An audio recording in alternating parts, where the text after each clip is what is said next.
My brother stole my identity to take out a mortgage on my house. I let him move in. He didn't know the police were watching, and I had him arrested at his own front door. My brother, Kevin, has always been a grifter. He's the kind of guy who borrows 20 bucks and swears he paid you back. But I never thought he would cross the line into a felony. I'm Alex. I own my house outright. It was an inheritance from my grandfather that I spent 5 years renovating. It's my sanctuary. Kevin, meanwhile, was bouncing between apartments and dodging debt collectors. 3 months ago, I got a letter from a bank I don't use. It was a welcome packet for a home equity line of credit, HELOC, in the amount of $150,000. I froze. I hadn't applied for a loan. I pulled my credit report immediately. There it was. A massive loan taken out against my property, approved using my social security number, but listed with an email address that looked suspiciously like Kevin's old gaming handle. I did some digging. The money had been deposited into a joint account I didn't open, and then immediately wired to a car dealership and a consulting firm that turned out to be a shell company for an illegal gambling ring.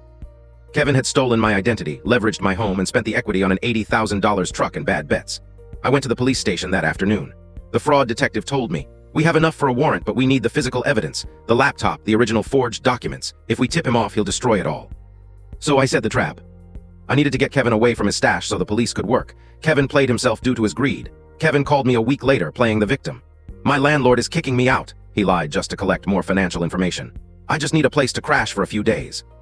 I forced a smile. "Sure, Kevin, come over, let's have dinner." He arrived the next day driving the brand new lifted truck he bought with my house's equity.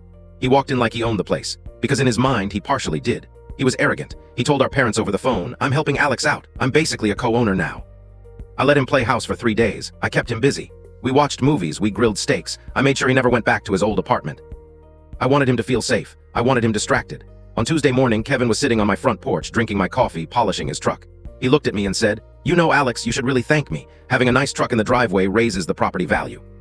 "You're right," I said, checking my watch. "It definitely draws attention." At that exact moment, 2 unmarked sedans rolled up the driveway. Kevin stood up, confused. "Who's that?"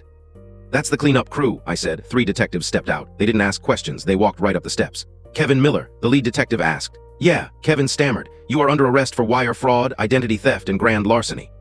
Kevin laughed nervously. "You got nothing on me." "It's my word against his." The detective smirked and held up an evidence bag. "Actually, Kevin, while you were enjoying your brother's hospitality this morning, we executed a search warrant at your previous apartment."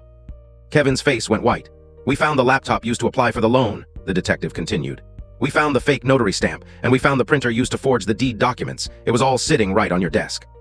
Kevin looked at me wide-eyed. You distracted me." "I bought you time," I said coldly. "Time for them to find everything." They cuffed him on the porch. They towed the truck. He's currently looking at 10 to 15 years in federal prison. My parents called me, screaming that I should have kept it in the family. I told them I did. I kept my house, and I gave my brother a harsh lesson in timing.